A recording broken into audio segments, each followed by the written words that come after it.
Everyone. तो आज हम स्टार्ट करने वाले हैं बीएससी एग्रीकल्चर के फर्स्ट सेमेस्टर का सब्जेक्ट हॉर्टिकल्चर। तो आज हम जानेंगे हॉर्टिकल्चर के बारे में कि हॉर्टिकल्चर होता क्या है और हॉर्टिकल्चर में हम क्या पढ़ते हैं। सो आप लोग को ये तो पता होगा कि बीएससी एग्रीकल्चर के फर्स्ट सेमेस्टर का एक सब्जेक्ट है हॉर्टिकल्चर। तो आज हम जानेंगे कि ये सब्जेक्ट होता क्या है और इस सब्जेक्ट में हम पढ़ेंगे क्या।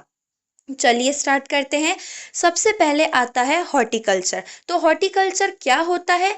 Horticulture is the branch of agriculture that deals with the art, science, technology and business of growing fruits, vegetable, flower, ornamental. तो देखो हॉर्टिकल्चर क्या है। अब तुम लोग को इतना तो पता होगा कि अगर तुमने एग्रीकल्चर लिया है तो ये क्रॉप्स वगैरह के प्रोडक्शन यानी कि खेती से रिलेटेड है। ठीक है, तो जो हॉर्टिकल्चर है, हॉर्टिकल्चर में क्या होता है, जैसे कि फ्रूट्स होते हैं, वेजिटेबल्स होते हैं, जो फ्लावर्स वाले प्लांट होते हैं, मेडिसिनल वाले प्लांट्स होते हैं, ये सारे प्लांट्स का कल्टीवेशन करना यानी ये सारे प्लांट्स की खेती करना, इन पौधों को उगाने को ही, इसके सब्जेक्ट को, इसकी स्टडी को हम हॉर्टिकल्चर कहते हैं। तो हॉर्टिकल्चर में हम क्या पढ़ते हैं कि फ्रूट्स को, वेजिटेबल्स को और फ्लावर्स को, ऑर्नामेंटल प्लांट्स को और spices, aromatic plants, medicinal plants, इनको कैसे उगाया जाता है, इनको कैसे मेंटेनेंस किया जाता है। सो ये सारे चीज़ के प्रोडक्शन से रिलेटेड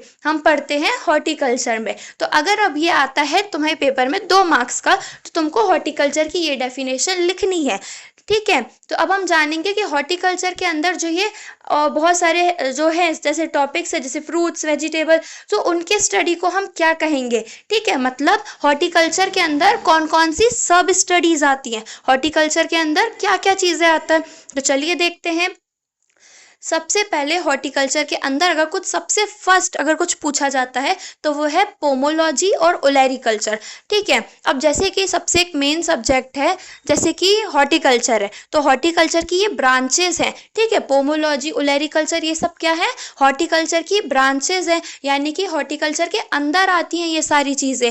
ठीक है, अब जैसे कि पहला है पोमोलॉजी। तो पोमोलॉजी क्या होता है, study of science, art and practice of growing fruits and fruit crops. ठीक है, तो हॉर्टिकल्चर क्या होता था, हॉर्टिकल्चर के अंदर फ्रूट्स, वेजिटेबल, फ्लावर, ये सारी चीज़ें आ जाती थी। ठीक है, लेकिन पोमोलॉजी क्या होती है, पोमोलॉजी होती है फ्रूट्स से रिलेटेड। पोमोलॉजी सिर्फ और सिर्फ फ्रूट्स से रिलेटेड होती है। ठीक है, तो पोमोलॉजी क्या है, फ्रूट्स क्रॉप के बारे में पढ़ना, फ्रूट्स को कैसे उगाया जाता है, फ्रूट्स ट्रीज कैसे होते हैं, कैसे उनका ऑर्चर्ड बनाया जाता है। सो फ्रूट्स से रिलेटेड सारी चीज़ें जो रहती हैं, उसका बिजनेस, उसकी ग्रोइंग, उसका कल्टीवेशन, तो ये सारी चीज़ें हम किस में पढ़ते हैं, पोमोलॉजी में पढ़ते हैं। ठीक है, और एक और चीज़ की जो पोमोलॉजी है ये कौन से वर्ड से आया है, ये ग्रीक वर्ड से आया है।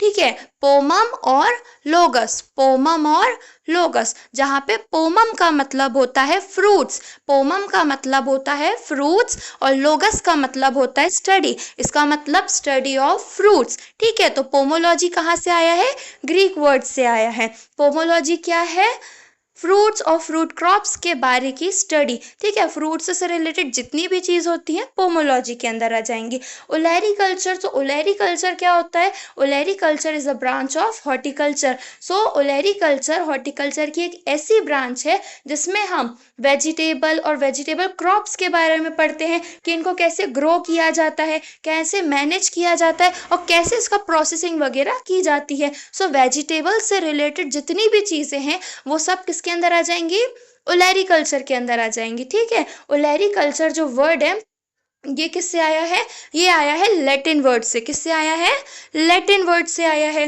ठीक है, अब देखो पोमोलॉजी का जो लॉजी वर्ड है उसमें आ रहा है जी, तो वो जी से हम समझेंगे कि ये ग्रीक वर्ड है। ठीक है, अब ऐसे ही ओलेरिकल्चर, ओलेरिकल्चर का जो कल्चर वर्ड है इसमें आ रहा है एल, कल्चर में एल वर्ड आ रहा है, तो इस एल वर्ड से हम याद रखेंगे कि ये लैटिन का है। ठीक है, पोमोलॉजी ग्रीक वर्ड है, ओलेरिकल्चर लैटिन वर्ड है। फिर उसके बाद आते हैं ऑर्नामेंटल क्रॉप्स। तो जो हॉर्टिकल्चर है उसके अंदर ऑर्नामेंटल क्रॉप्स के बारे में भी हम पढ़ते हैं। तो ऑर्नामेंटल क्रॉप्स क्या होती हैं? ऑर्नामेंटल क्रॉप्स वो होती हैं जिसमें फ्लावर्स आते हैं, फॉलिएज आते हैं या डेकोरेटिव वाले प्लांट्स आते हैं। ठीक है, डेकोरेटिव वाले प्लांट जैसे कि वो होते हैं ना स्नेक प्लांट वगैरह, तो डिजाइन होती है उसमें, फ्लावर नहीं होते हैं लेकिन उसकी लीव्स इतनी सुंदर होती है, तो एज अ डेकोरेटिव पर्पस। ठीक है, जिन क्रॉप्स को, जिन प्लांट्स को किसके लिए, डेकोरेशन के लिए रखा जाता है या ऑर्नामेंट्स वगैरह के लिए रखा जाता है, तो वो ऑर्नामेंटल क्रॉप्स हो गई। फ्लावर्स वगैरह इसमें आ जाते हैं, तो फ्लावर का कल्टीवेशन भी किसके अंदर आता है? ऑर्नामेंटल क्रॉप्स के। और ऑर्नामेंटल क्रॉप किसके अंदर आती हैं? हॉर्टिकल्चर। सो हॉर्टिकल्चर के अंदर क्या, फ्लावर्स के बारे में भी हम पढ़ते हैं। ठीक है, तो अगर पूछा जाए तो ये डेफिनेशन भी इन सब में दी हुई है, यही डेफिनेशन लिखना है। अगर हॉर्टिकल्चर 10 मार्क्स में या 5 मार्क्स में पूछा जाए तो हॉर्टिकल्चर की डेफिनेशन, फिर पोमोलॉजी, ओलैरिकल्चर, ऑर्नामेंटल क्रॉप, इन सब की जो डेफिनेशन इसमें लिखी हुई है यही एग्जैक्ट डेफिनेशन लिखना है, तो पूरे 10 आउट ऑफ 10 मिलेंगे।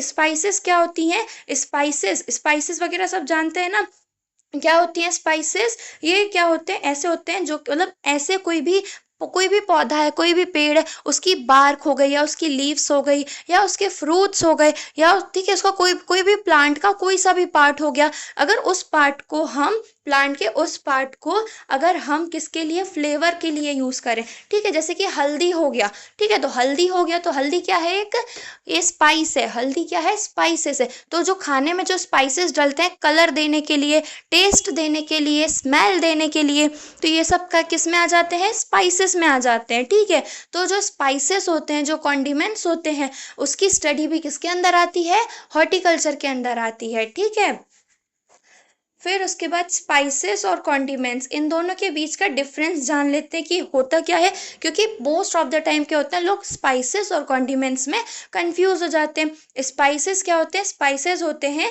Natural plant product. ठीक है, नेचुरल प्लांट प्रोडक्ट, जैसे कि कोई भी प्लांट का पार्ट, जैसे उसका बार्क ले लिया हमने, स्टेम ले लिया, फ्लावर या लीव्स, कोई भी नेचुरल पार्ट हमने लिया प्लांट का, उसका सीड ले सकते हैं, फ्रूट, रूट, बार्क, कोई भी प्लांट का पार्ट लिया और उसको स्मॉल अमाउंट में अगर हम हमारे खाने में मिलाते हैं, किस लिए, या तो फ्लेवर ऐड करने के लिए, टेस्ट के लिए, खुशबू के लिए, कलर के लिए, तो ये सारी चीज़ें क्या हो जाती हैं? ये सारी चीज़ें स्पाइसेस में आ जाती हैं। ठीक है, अब जैसे स्मेल के लिए, तो जैसे कि गार्लिक वगैरह हो गया, तो ये सब चीज़ें टेस्ट के लिए, स्मेल के लिए किया जाता है। ठीक है, हल्दी हो गया, तो ये सब क्या है? स्पाइसेस है, जो कि ये नेचुरल प्रोडक्ट है। क्या है ये? जो प्लांट के नेचुरल प्रोडक्ट को हम टेस्ट के लिए, फ्लेवर के लिए यूज करते हैं, तो वो स्पाइसेस है।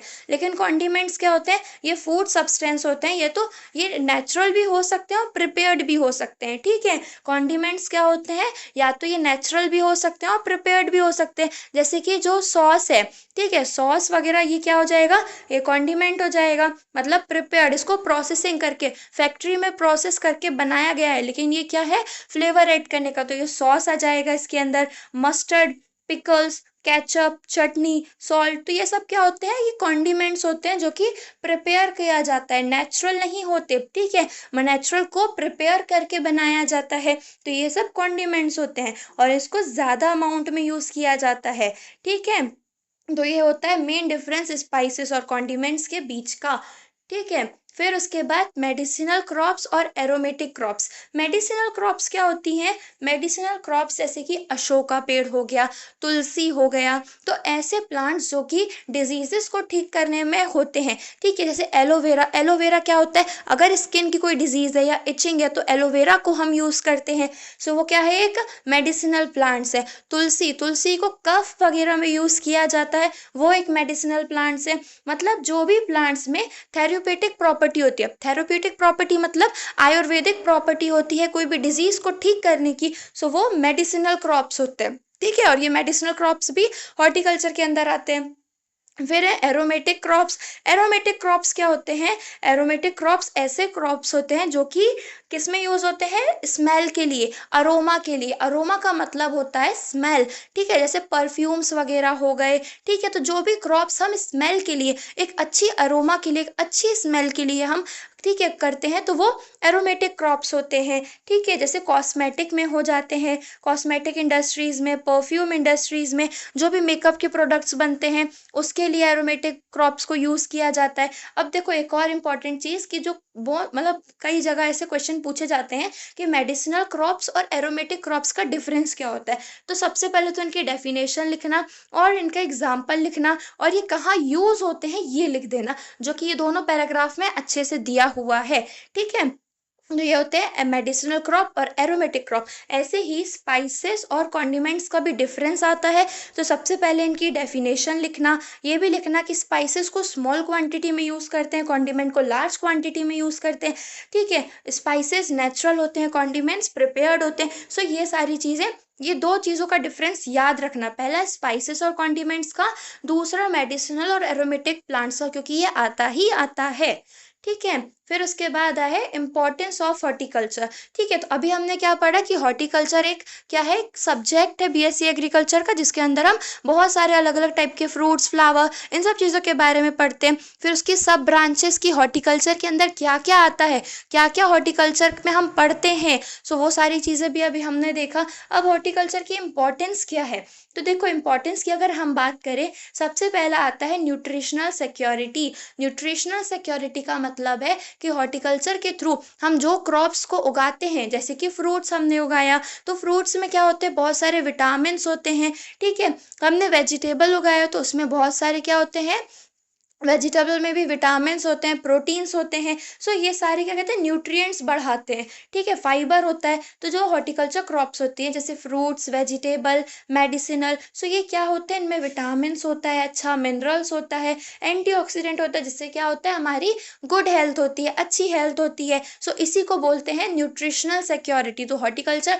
क्यों इंपॉर्टेंट है, क्योंकि ये क्या कर रहा है, न्यूट्रिशन प्रोवाइड कर रहा है। दूसरा है इकोनॉमिक इंपॉर्टेंस। इकोनॉमिक इंपॉर्टेंस कैसे कर रहे हैं, अब देखो क्रॉप्स से जितना एग्रीकल्चर वाली क्रॉप्स होती हैं, एग्रीकल्चर वाली क्रॉप्स जैसे कि क्या हो गई, वीट, बार्ले, लेकिन इससे भी ज़्यादा अगर हम फ्रूट्स को बेचें, अब जैसे हम वीट बेच रहे हैं तो वो अगर हमें कितने कम 100 ठीक है 100 रुपये केजी मिल जाएगा, लेकिन जो हम अगर एप्पल बेचे तो वो उसकी प्रोडक्शन, उसकी कॉस्ट क्या ज़्यादा रहेगी, 150 200 ऐसी रहेगी। ठीक है, तो यही डिफरेंस होता है कि जो हॉर्टिकल्चर वाले क्रॉप्स होते हैं तो इसमें हमें ज़्यादा इनकम मिलती है, ज़्यादा तो क्या होती है, जिससे जीडीपी में अफेक्ट पड़ता है, मतलब जीडीपी अच्छी होती है। फॉरेन एक्सचेंज मतलब जो यहाँ के फ्रूट्स वगैरह हैं उनको यहाँ पे कल्टीवेट करके फॉरेन कंट्री में भी भेजा जाता है। सो ऐसे क्या होता है कि हमारी जीडीपी भी हमारे कंट्री की बढ़ती है, इनकम अच्छी मिलती है जो फार्मर्स है, एम्प्लॉयमेंट जनरेशन। अब देखो हॉर्टिकल्चर से एम्प्लॉयमेंट भी अच्छा खासा हो रहा है। सबसे पहला एम्प्लॉयमेंट, अगर हम कोई ऑर्चर्ड रेडी करते हैं तो उसकी देखभाल करने के लिए होना चाहिए कोई, ठीक है, कुछ अच्छे से लेबर वगैरह की ज़रूरत पड़ेगी। अब वो जो फ्रूट्स बने वो यहाँ तक नहीं रुकते, उसको प्रोसेसिंग के लिए भी जहाँ भेजा जाता है वहाँ पे भी लेबर्स की ज़रूरत पड़ती है, तो वहाँ से भी एक एम्प्लॉयमेंट, तो अच्छा खासा एम्प्लॉयमेंट ये जनरेट कर देती है। मेडिसिनल वैल्यू, अब जैसे कि कुछ प्लांट्स जो होते हैं थेरेप्यूटिक प्रॉपर्टी वाले, एलोवेरा, तुलसी, अश्वगंधा, सो ये सब चीज़ें किसके अंदर आते हैं, हॉर्टिकल्चर के अंदर आते हैं। सो ये क्या करते हैं, इनमें आयुर्वेदिक प्रॉपर्टी रहती है जो कि तबीयत लोगों की ठीक करने में काम आते हैं, तो ये मेडिसिनल उसमें भी यूज़ होता है। मतलब कि ऐसी बहुत सी दवाइयाँ हैं, इंजेक्शंस वगैरह जो हैं, जो किससे बनती हैं, ये प्लांट्स वगैरह से ही बनती हैं। सो ये मेडिसिनल वैल्यू को भी इम्प्रूव करता है। इन्वायरमेंटल बेनिफिट, ठीक है, जो अब जैसे कि जो इन्वायरमेंटल बेनिफिट क्या होता है कि अब हमने ट्रीज़ लगाया, अब वो ट्री हमने लगाया तो अब कोई क्या करेंगे, हम उसको 10 साल तक लगे रहने देंगे क्योंकि हमें प्रॉफिट हो रहा है। अब ट्रीज़ अगर लगी रहेंगी तो इन्वायरमेंट को भी प्रॉफिट होता है। ठीक है, कैसे प्रॉफिट होगा, एक तो सॉइल कंजर्व करके रखेगी, सॉइल में जो रूट्स है वो वाटर को पकड़ के रखेगी। सो ये क्या करती है, ऐसे इन्वायरमेंट को प्रोटेक्ट करती है। डाइवर्सिफिकेशन ऑफ फार्मिंग, यानी कि हम अलग अलग प्रकार की फार्मिंग कर सकते हैं ताकि हमारे रिसोर्स का कम यूज़ हो। ठीक है, जिससे हमारे रिसोर्स का यूज़ कम हो। एस्थेटिक एंड रिक्रिएशनल वैल्यू, अब किसी को जैसे अपना घर डेकोरेट करना है तो वो क्या करता है, अच्छे अच्छे प्लांटेशन क्रॉप्स लगाता है। ठीक ठीक है, जैसे स्नेक प्लांट लगा लिया, या तो कोई फ्लावर्स वगैरह फॉलिएज वगैरह लगाता है। अब अगर किसी को कोई गार्डन डेकोरेट करना है तो क्या करता है, वो बहुत अच्छे अच्छे फ्लावर्स लगाता है, वेराइटी ऑफ फ्लावर्स लगाता है, तो एक एस्थेटिक और अच्छी वैल्यू देता है। ठीक है, इंडस्ट्रियल इंपॉर्टेंस है। इंडस्ट्रियल इंपॉर्टेंस कैसे है, जैसे कि बहुत सारी जैम और सॉस इंडस्ट्री है, या फिर ऐसे फूड की बहुत सारी इंडस्ट्री है, ठीक है, जो कि फ्रूट पे बेस है। तो ये क्या है, इंडस्ट्री भी अच्छा खासा इंडस्ट्री को भी इम्पोर्टेंस दे रही है। ठीक है, एक्सपोर्ट ट्रेड, अब जैसे कि हमारे इंडिया में फ्रूट्स, वेजिटेबल, फ्लावर, स्पाइसेस, अब देखो स्पाइसेस कहाँ पे ग्रो होते हैं, मोस्टली हमारे इंडिया में ग्रो होते हैं। अब इसको फॉरेन कंट्री भेजा जाता है तो हमें क्या मिलता है, फॉरेन एक्सचेंज भी अच्छा खासा मिलता है, फार्मर की इनकम को भी बढ़ाता है। सो इतना इम्पॉर्टेंट है हॉर्टिकल्चर। अब अगर ये आता है तो ये पूरे 10 पॉइंट सबको पता होना चाहिए और अच्छे से। ठीक है, तो आज हमने जाना कि हॉर्टिकल्चर होता क्या है और उसकी क्या इम्पोर्टेंस है और इसके अंदर क्या पढ़ा जाता है। ठीक है गाइस, तो आज के लिए इतना ही।